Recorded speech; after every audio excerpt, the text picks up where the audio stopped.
오늘 또 하나님의 은혜가 넘치기를 주님의 이름으로 축원합니다.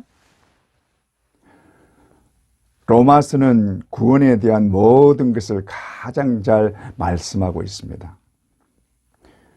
구원에 대해서 이보다 더 정확하게 말씀하고 있는 것은 없다고 봐야 합니다.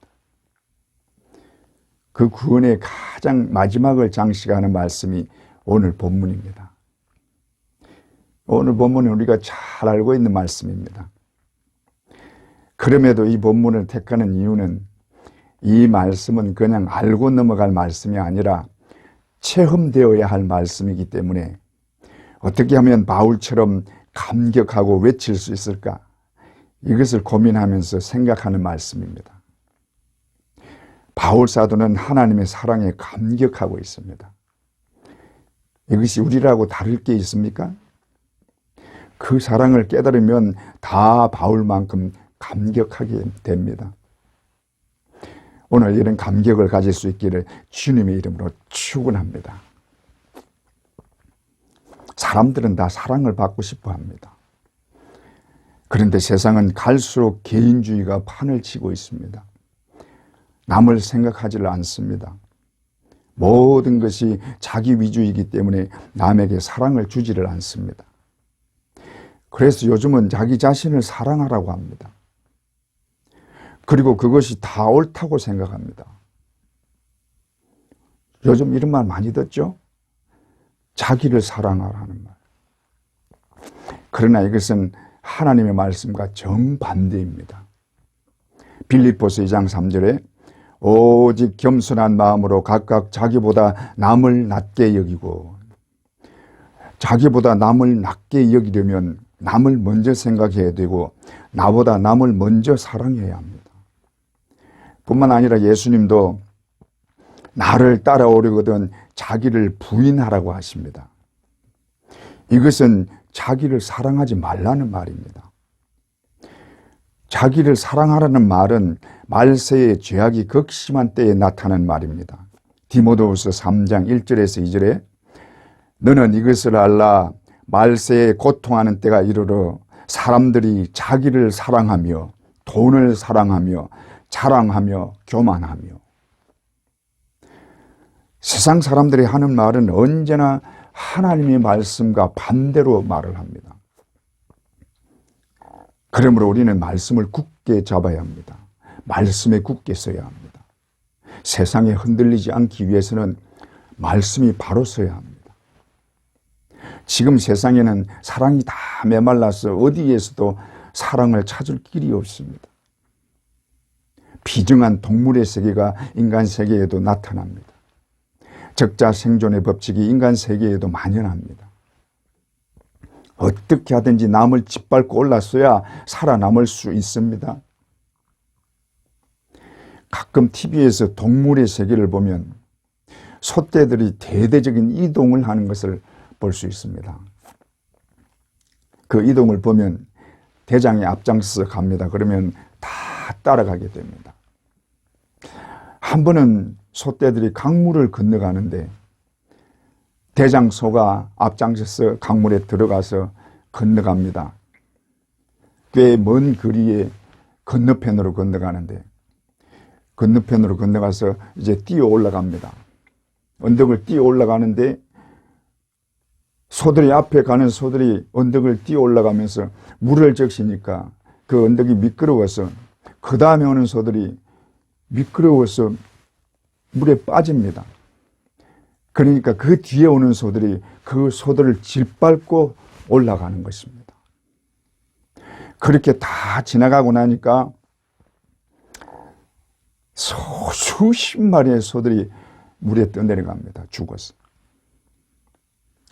그러나 그 소들을 보고 고개를 돌려서 보는 소는 한 마리도 없습니다. 다 유유히 앞으로 다 그냥 갑니다. 이런 비정한 동물의 세계가 우리 앞에도 전개되고 있습니다. 요즘은 직장 생활에서도 보장되는 것이 없습니다. 모든 것이 경쟁입니다. 실력 위주로 바뀌는 바람에 자기 밑에 있던 직원이 하루아침에 자기 상사가 되곤 합니다. 이게 지금 현실입니다. 또 회사가 어려워져서 일자리를 잃는 경우도 허다합니다. 그러나 그런 사람들에게 동정을 보내줄 여유조차 없는 세상입니다. 여러분, 이런 현실에서 이기는 길은 하나님을 진실로 믿고 자신을 온전히 하나님께 맡기는 것입니다. 기도하면서 진실로 하나님을 의지하는 것입니다. 하나님은 살아계십니다. 우리 가운데 운행하시고 역사하십니다. 하나님은 그를 믿는 자를 도우십니다. 우리 가운데 하나님께서 역사하시고 언제나 우리를 도와주시고 계십니다. 눈을 들어 산을 보라. 나의 도움이 어디서 올까? 천지를 지으신 여호와에게서로다. 믿습니까? 뿐만 아니라 믿고 의지하는 자는 예수 그리스도의 인도를 받습니다. 대장 되신 예수 그리스도가 앞서서 우리를 인도해 주십니다. 그러므로 예수 그리스도가 대장 되시기 때문에 우리는 주님만 믿고 따라가면 됩니다. 그러므로 다른 것을 볼 필요도 없고 다른 것을 찾을 필요도 없습니다. 우리 주님은 한 사람도 버리고 가지 않습니다. 다 데리고 갑니다. 그 중에 하나라도 잃으면 찾을 때까지 쉬지 않고 찾으십니다. 요한복음 6장 39절에 나를 보내신 이의 뜻을 행하려 함이니라. 나를 보내신 이의 뜻은 내게 주신 자 중에 내가 하나라도 잃어버리지 아니하고 마지막 날에 다시 살리는 이것이니라. 아멘. 우리 주님은 자기를 믿고 따르는 자를 하나라도 잃어버리지 않습니다. 이것을 위해서 자신의 생명까지 내어놓으신 것입니다.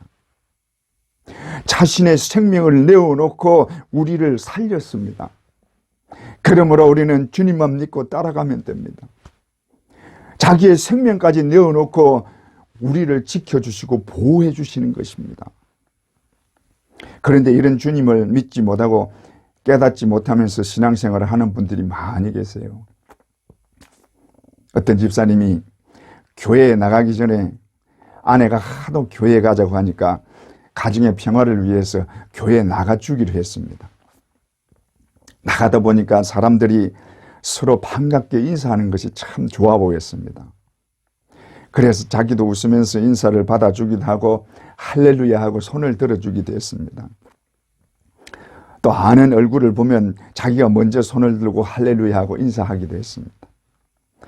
그러니까 교회에서 집사 직분까지 주었습니다. 그러나 할렐루야 하고 인사를 하기는 하는데 속으로는 너도 엉터리, 나도 엉터리. 왜냐하면 자기가 엉터리니까 다 그렇게 보이는 것입니다. 그러나 어느 날 설교를 듣는 중에 주님의 십자가가 깨달으시더니 흐르는 눈물을 주체를 하지 못하고 한없이 울면서 회개의 눈물을 흘렸습니다. 여러분 중에 아직도 믿지 못하고 교회만 왔다 갔다 하고 계시는 분이 계시면 오늘 하나님의 그 사랑을 깨닫게 되기를 바랍니다.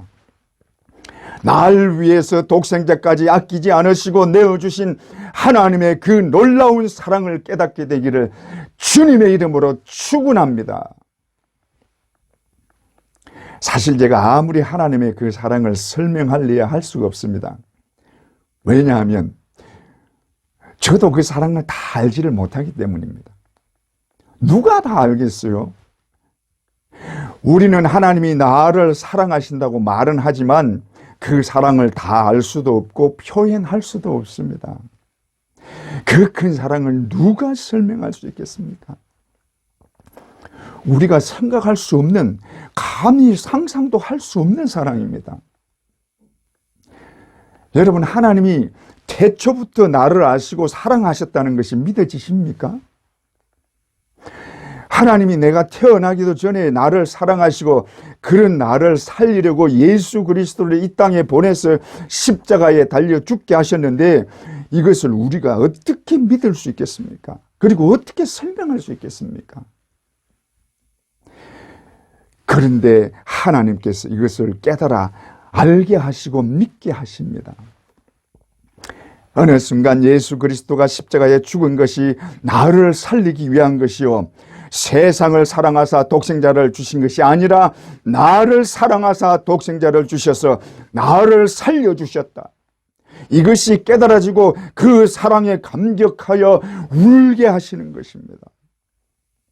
그러므로 이 시간 하나님께서 직접 그 사랑을 우리에게 깨닫게 해주시기를 간절히 원합니다. 100번 들으면 뭐합니까? 한 번 깨닫고 체험하면 다 해결되는데, 오늘 이 사랑을 깨닫고 체험할 수 있기를 주님의 이름으로 축원합니다. 오늘 본문은 하나님의 사랑의 결정판이라고 할 수 있습니다. 바울 사도가 표현할 수 있는 최고의 표현이라고 생각합니다. 바울 사도는 이 부분을 기록하면서 얼마나 감격했을까요? 이 하나님의 사랑을 표현하면서 너무나 감격하여 외쳤다고 봅니다. 누가 끊으리요? 이 큰 하나님의 사랑을 무엇이 끊을 수 있느냐?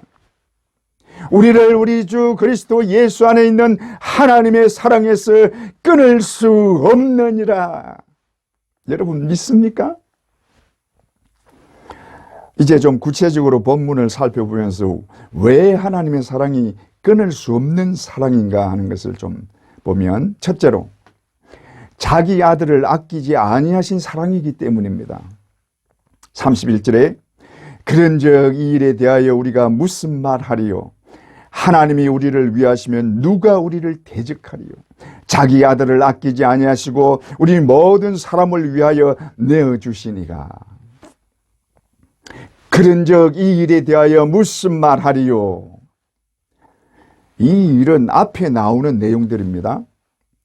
특히 그 중에 30절에서 보면 또 미리 정하신 그들을 또한 부르시고 부르신 그들을 또한 어렵다 하시고 어렵다 하신 그들을 또한 영화롭게 하셨느니라. 이 일은 만세전에 미리 정하신 일입니다. 하나님은 우리를 택하기로 정하셨습니다. 그리고 우리를 부르셨습니다. 만세전에 미리 택하여서 정하시고 우리를 부르신 것입니다. 그런데 우리가 어떻게 예수를 믿게 되었습니까? 대부분 전도로 믿게 됩니다. 아니면 믿는 집에 태어나서 믿게 되는 경우가 대부분입니다. 그런데 전도하다가 보면 전도한다고 다 믿나요? 여러분, 전도하기가 요즘 얼마나 힘들어요? 전도하다가 욕을 듣는 경우도 허다히 많습니다. 요즘은 정말 전도하기가 힘들어집니다. 전도하면 대놓고 와서 방해를 합니다. 그럴 때는 꿀밤이라 한테 주고 싶어요. 자기의 생명을 살리기 위해서 전도를 하는데 욕을 하고 있고 방해를 하고 있으니. 그러나 전도를 하면 믿고 주님 앞으로 나오는 사람이 있습니다. 이것을 보면 하나님이 부르시는 사람이 있다는 것을 알게 됩니다. 하나님이 미리 택하시고 부르시는 사람이 있다는 것을 알게 됩니다. 우리는 하나님의 정하신 대로 부르시고 예수를 믿게 된 자들입니다. 그런데 여기서 자칫 잘못하면 전도 무용론이 나올 수 있는데, 이것을 말씀하는 시간은 아니니까 잠깐만 얘기하면, 전도를 해야 부름을 받고 나오는 자가 있습니다. 하나님께서 미리 택하시고 부르시기로 작정하셨지만은 그 부르심은 사람을 통해서 하기 때문에 전도를 해야 그 부름을 받고 나오게 되어 있습니다. 어떤 분은 전도 안 해도 어차피 믿을 사람이잖아요. 그렇게 말을 하는 사람이 있는데, 하나님이 부르실 때 꼭 나를 통해서 그 사람을 부르실 때가 있습니다. 그 사람을 전도해야 될 사람이 나일 경우가 있습니다. 내가 불러내야 될 사람을 전도하지 않아서 그 사람이 지옥 가게 된다면 그 책임을 나에게 묻습니다. 그것이 에스겔 33장에 나오는 파수꾼의 사명입니다. 우리는 하나님의 부르시는 은혜로 예수를 믿고 어렵게 되었습니다. 우리를 어렵게 하기 위해서 그의 아들을 십자가에 죽게 하셨습니다. 그리고 그를 믿게 하시고 어렵게 하셨습니다. 어렵게 할 뿐만 아니라 영화롭게 하셨습니다. 이 모든 일을 하나님이 하셨습니다. 하나님이 하신 일에 대해서 누가 무슨 말을 하겠습니까?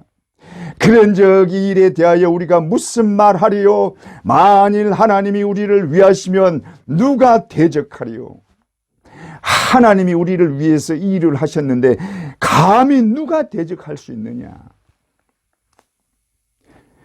그런데도 불구하고 우리를 대적하는 자가 있습니다. 세상과 마귀가 우리를 대적합니다. 세상과 마귀는 하나님을 대적하지는 못합니다. 그러니까 우리를 대적합니다. 그래서 바울 사도도 이것을 염두에 두고 그 다음 말씀을 하고 있는 것입니다. 32절에 그 아들을 아끼지 아니하시고 우리 모든 사람을 위하여 내어주시니까 어찌 그 아들과 함께 모든 것을 은사로 주지 아니하시겠느냐. 그 아들을 우리에게 내어주셨는데 무엇을 아끼겠느냐. 모든 것을 은사로 다 주신다 하고 말씀하십니다. 왜 모든 것을 은사로 주십니까? 모든 것을 대적하도록 하기 위해서 주시는 것입니다. 마귀를 대적하도록 하기 위해서, 세상을 대적하고 이기도록 하기 위해서 은사를 주시는 것입니다. 마귀가 아무리 우는 사자같이 날뛰고 공격해도, 세상이 아무리 나를 힘들게 하고 괴롭게 해도 얼마든지 대적하고 이기도록 모든 것을 은사로 주시는 것입니다. 자기 아들을 아끼지 아니하시고 내어주시니가 어찌 그 아들과 함께 모든 것을 은사로 주지 아니하시겠느냐. 할렐루야. 하나님은 우리를 사랑하십니다. 진실로 사랑하십니다. 그래서 자기 아들을 내어주셨습니다. 우리는 본래 죄로 인해서 죽었던 자들입니다. 에베소서 2장 1절에 너희의 허물과 죄로 죽었던 너희를 살리셨도다. 우리 하나님을 우리는 알지를 못하고 캄캄한 어둠 속에 있던 자들입니다. 우리는 살 소망도 없었고 살아날 이유도 없었습니다. 그러나 죄악 가운데서 죽어 마땅한 나를 살리기 위해서 자기 아들을 죽였습니다. 하나님의 사랑은 말로만 떠드는 사랑이 아닙니다. 실제로 나타내 보여주는 사랑입니다. 그의 가장 사랑하는 독생자 예수 그리스도를 죽이면서 그 사랑을 우리에게 보여주셨습니다. 하나님의 사랑은 생명을 던진 사랑입니다. 그러므로 절대로 시시한 사랑이 아닙니다. 모든 것을 다 내어주신 사랑입니다. 이것을 모르기 때문에 실망하고 낙담하는 것입니다. 이것을 알면 절대로 실망하거나 낙담할 수가 없는 것입니다. 어떤 선교사가 여러 해 동안 아프리카에서 수많은 열정과 노력을 쏟았으면서도 선교의 열매를 거두지를 못하였습니다. 그런데 큰아들과 작은아들이 병에 걸리더니 시름시름 앓다가 그만 세상을 떠났습니다. 두 아들을 잃은 충격에 부인도 얼마 지나지 않아서 같이 세상을 떠났습니다. 그 선교사는 가족을 다 잃어버리고 비관하게 됩니다.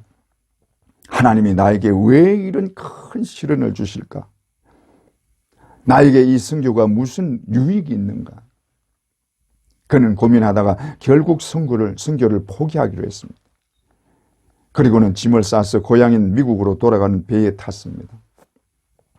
마침 그 배에는 휴가를 얻어서 아프리카에서 사냥을 하고 돌아오는 미국 대통령이 타고 있었습니다. 배가 샌프란시스코에 도착하였을 때 대통령을 맞이하기 위하여 수많은 사람들이 선착장에 나와 있었습니다. 군악대 예포 소리와 함께 붉은 주단이 깔리고 사람들이 환호를 하였습니다. 대통령이 그 주단을 밟고는 선착장을 빠져나가자 군악대도 다 따라가고 소리도 멈추고 사람들도 다 돌아갔습니다. 그 뒤에 선교사가 홀로 남아서 고독하게 이런 생각을 했습니다. 휴가를 갔다 오는 대통령은 저렇게 큰 환영을 받는데 선교를 하다가 두 아들과 부인을 잃고 돌아오는 나를 맞아주는 사람은 아무도 없구나. 그리고는 고독감과 실패감으로 거리를 걷고 있는데 그때 한 음성이 들려옵니다.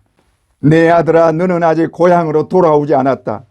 내가 고향에 돌아오는 날에는 군악대의 나팔 소리와는 비교도 안 되는 하늘의 천군 천사의 나팔 소리와 함께 내가 직접 너를 맞이할 것이다.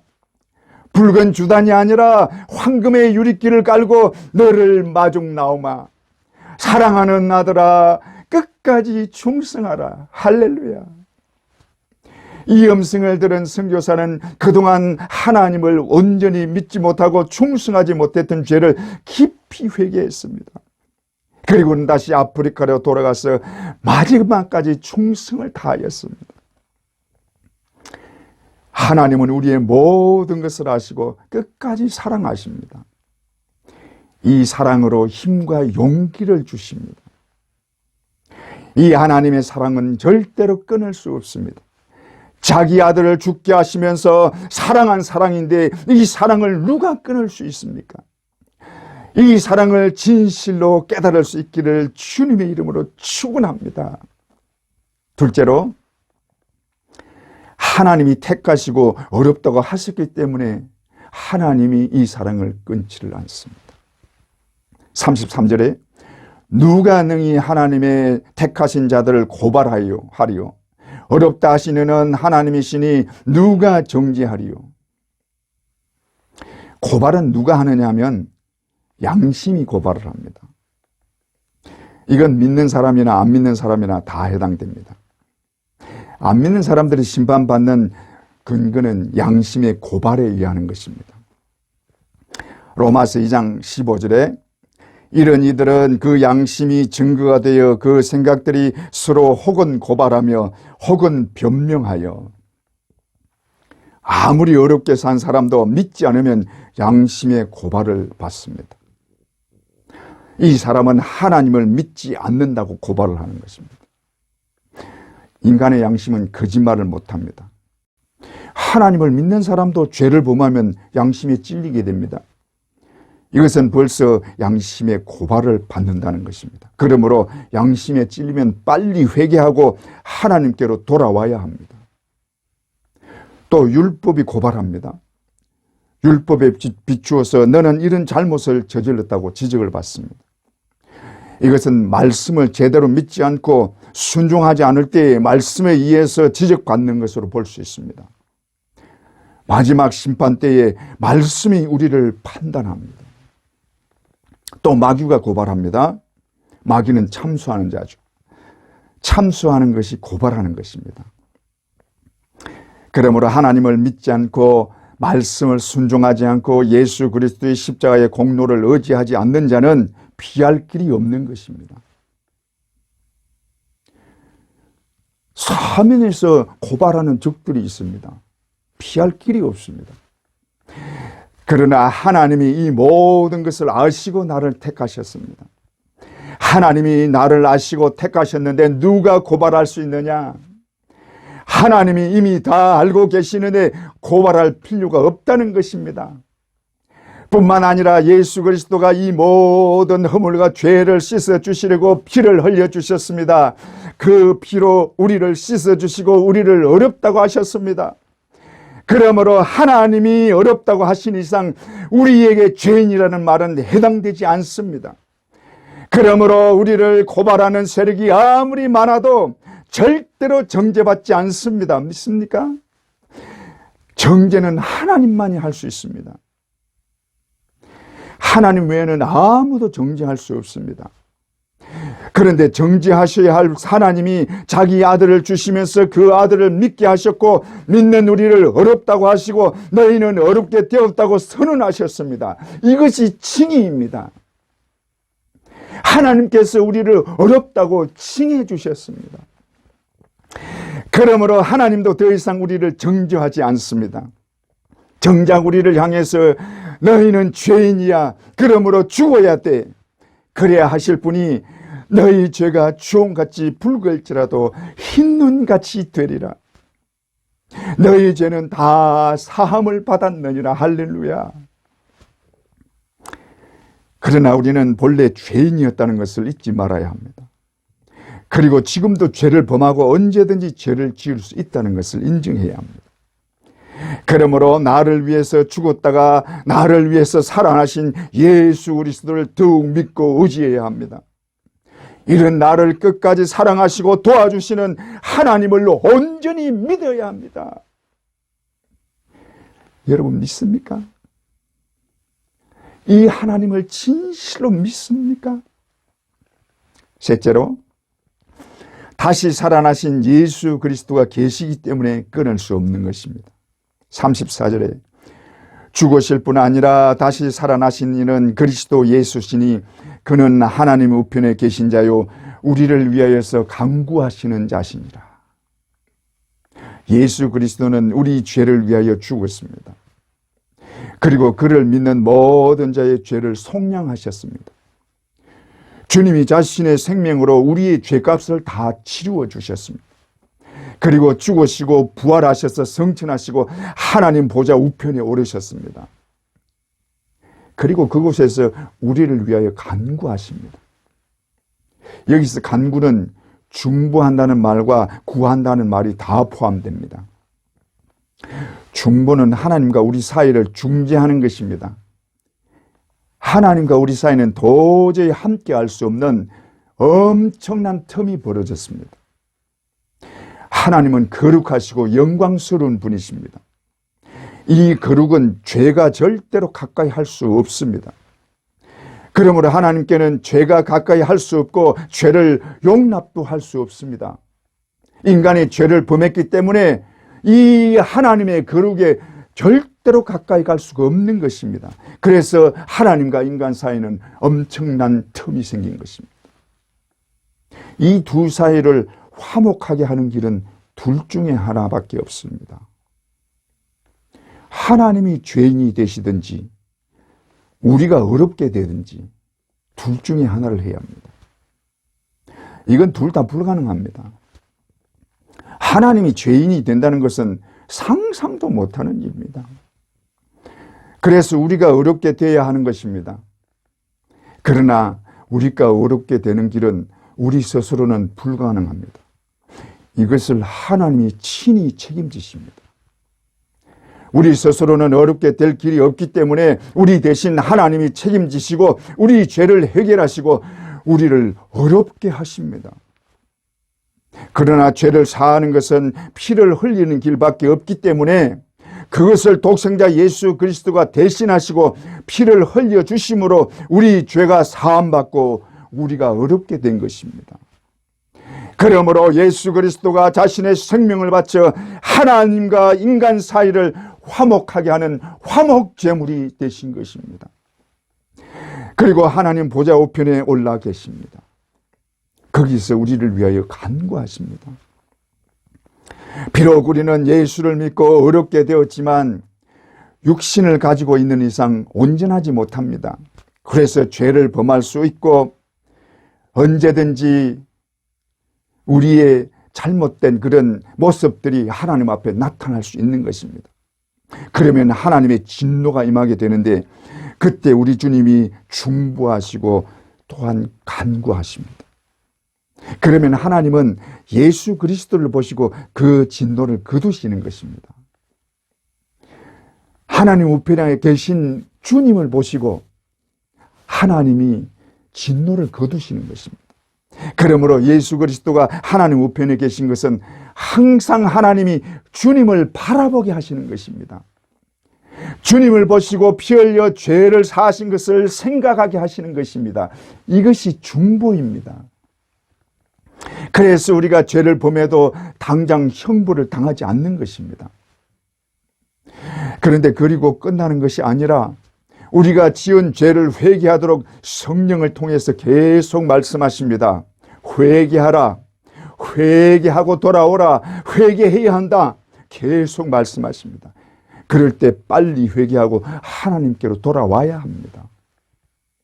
주님이 우리에게 계속 회개하라고 말씀하시고 성령이 우리 심령을 때릴 때에 회개하고 돌아와야 합니다.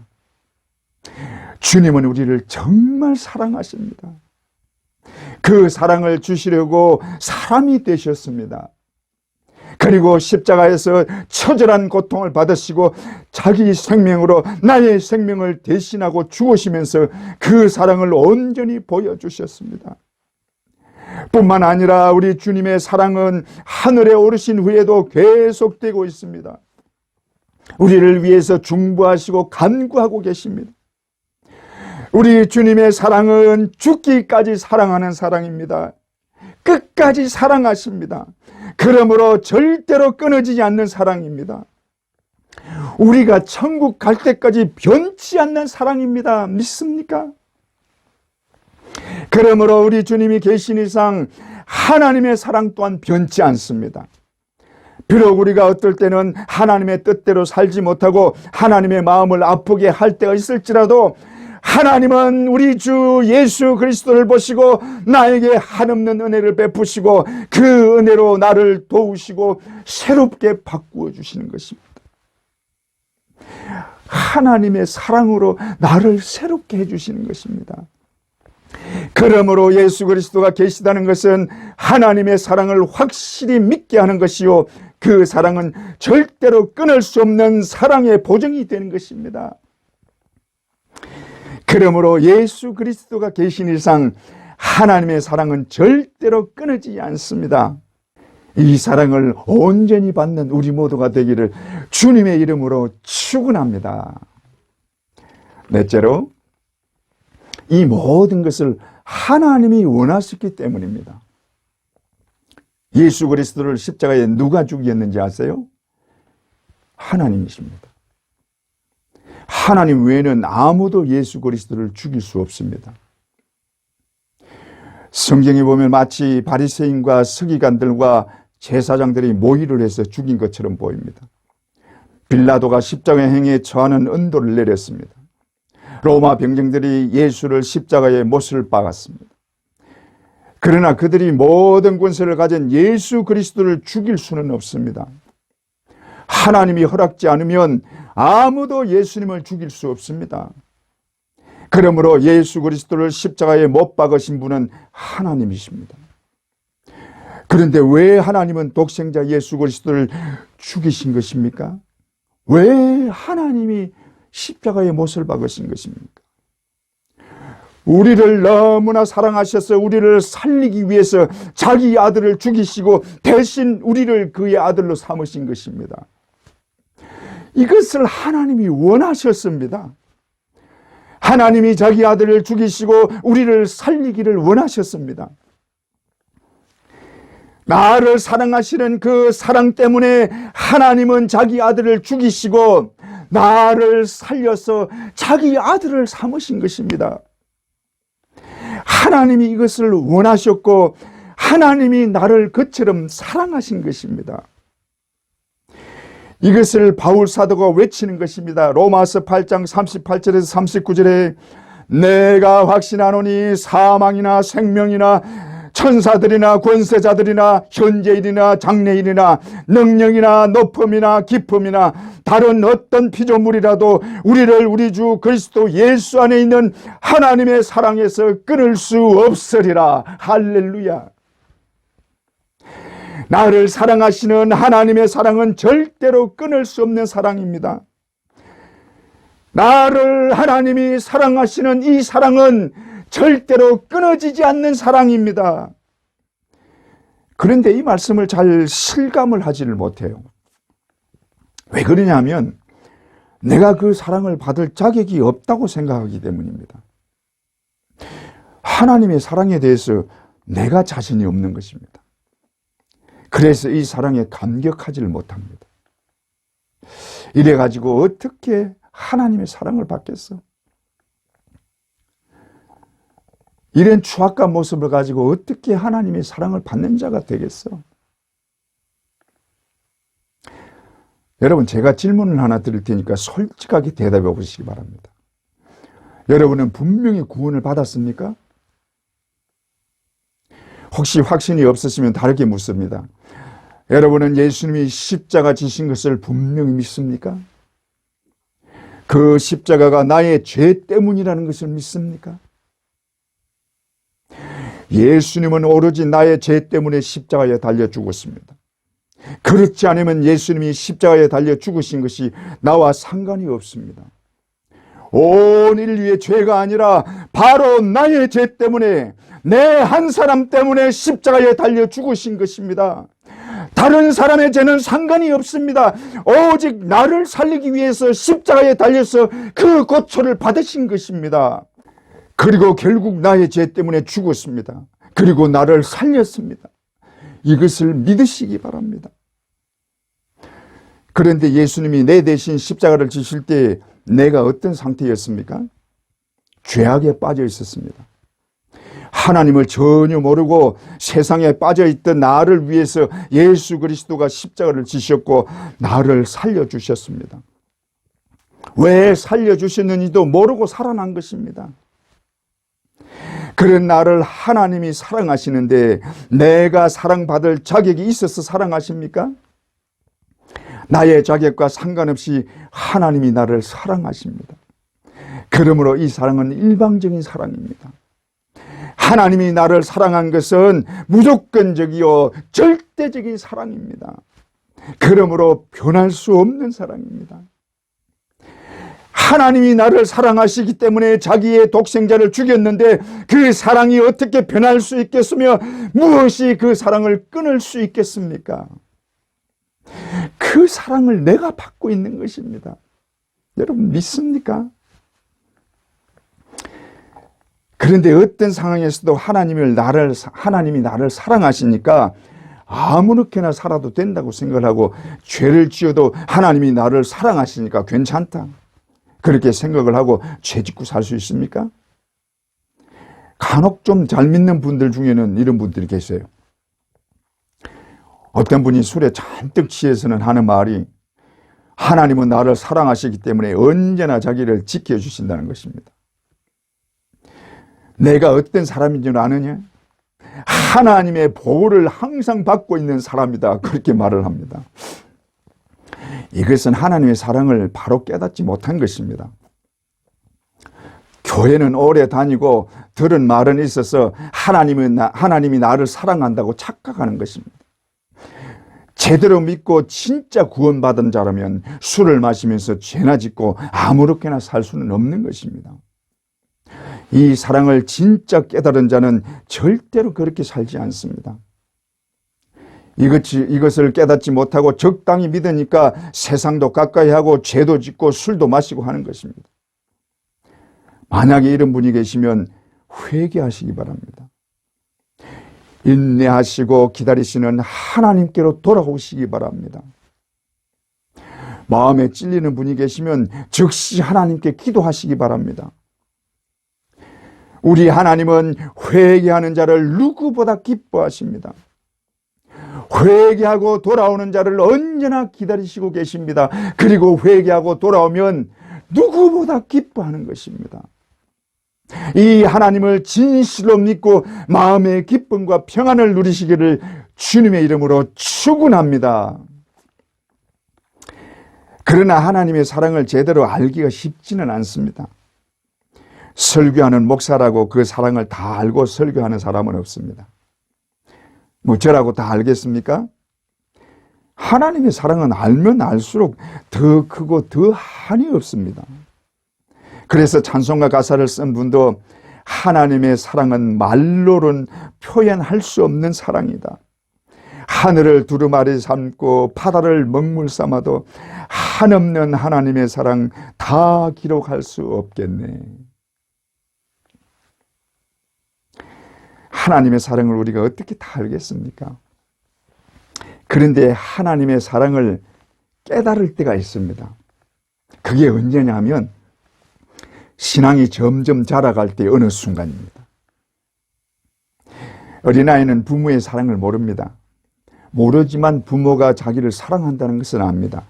그래서 감사할 줄도 모르고 그냥 그 사랑을 받기만 합니다.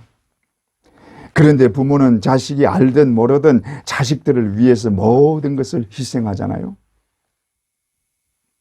그러면서도 조금도 아까워하지 않습니다. 그러나 자식이 조금씩 크면서 그 사랑을 알고 감사도 하고 카네이션을 달아주기도 하는 것입니다. 그 그렇게 어느 순간에 부모의 사랑을 진실로 알면 그 부모의 사랑에 정말로 감사하게 됩니다. 그러나 어느 부모가 하나님처럼 사랑할 수 있습니까? 어느 부모가 하나님의 사랑을 흉내나 낼 수 있습니까? 하나님의 사랑은 자신의 생명보다 더 귀한 독생자의 생명을 죽이시고 나를 살리신 사랑입니다. 우리의 신앙이 자라 이것을 깨닫게 되면 그 사랑에 감격하여 날마다 우는 자가 될 수밖에 없는 것입니다. 하나님이 이것을 깨닫게 하십니다. 하나님이 나를 택하시고 하나님께서 원하셔서 나를 사랑하신 이상 이 사랑을 깨닫고 늘 감사하고 찬송하는 자가 되게 하시는 줄 믿습니다. 하나님은 절대로 포기하지 않습니다. 기어코 내가 깨닫고 하나님께 감사하고 영광을 돌리게 하십니다. 유명한 찬송가 작사가인 페니 크로스비라는 분이 계십니다. 그녀는 생후 6주 만에 의사의 실수로 시력을 잃고 말았습니다. 그러나 그녀는 신앙 좋은 할머니와 어머니 밑에서 늘 성경을 배우면서 자랐습니다. 그러나 그녀는 앞을 보지 못하는 어둠 때문에 늘 괴로워했습니다. 그래서 자신을 원망하고 심지어 부모와 하나님도 원망을 했습니다. 그의 원망의 마음은 쉽게 변화되지 않았습니다. 그러나 그녀를 진심으로 사랑해 준 선생님이 계셨는데 그녀가 꿈을 꾸는 중에 그 선생님이 죽어가는 광경을 보게 되었습니다. 그 선생님이 죽어가면서 하는 말이 네가 나를 천국에서 만나 주겠니? 하고 묻는 것입니다. 잠에서 깬 크로스비는 자신이 천국에 갈 확신이 없음을 깨닫고는 불안해졌습니다. 그때부터 그녀는 어떻게 하면 천국에 갈 수 있을지, 어떻게 하면 인생의 참 의미를 찾을 수 있을지 고민하기 시작했습니다. 고민 끝에 착한 일을 하는 간호원이 되기로 결심하고 전염병이 유행하는 뉴욕에서 간호원으로 지원을 했지만 그녀의 마음 깊은 곳에는 여전히 평안이 없었습니다. 아직도 그녀에게는 죽음 건너편에 있는 영원한 생명에 대한 확신과 소망이 없었기 때문입니다. 그런데 어느 교회의 전도 집회에 참석을 하게 됐는데 설교가 끝나고 찬송을 부르는데 예수 그리스도께서 자기를 부르는 음성을 듣게 됐습니다. 웬 말인가 날 위하여 주 돌아가셨나. 이 벌레 같은 날 위에 큰 해 받으셨나. 늘 울어도 눈물로서 못 갚을 줄 알아. 몸밖에 드릴 것 없어 이 몸 바칩니다. 그녀는 주님 앞에 나와서 고백했습니다. 주님, 나의 인생을 주님께 맡깁니다. 나를 주관하시고 변화시켜 주옵소서.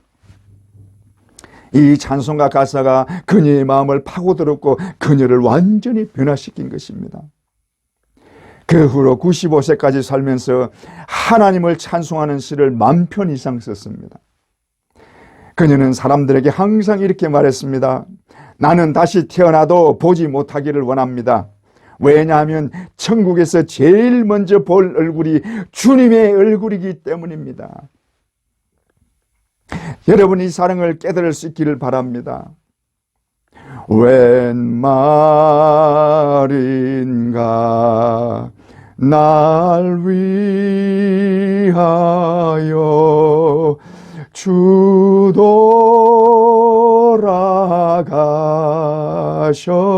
돌아가셨나.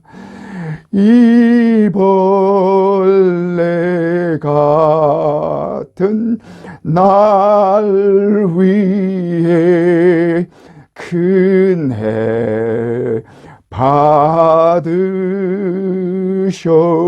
받으셨나.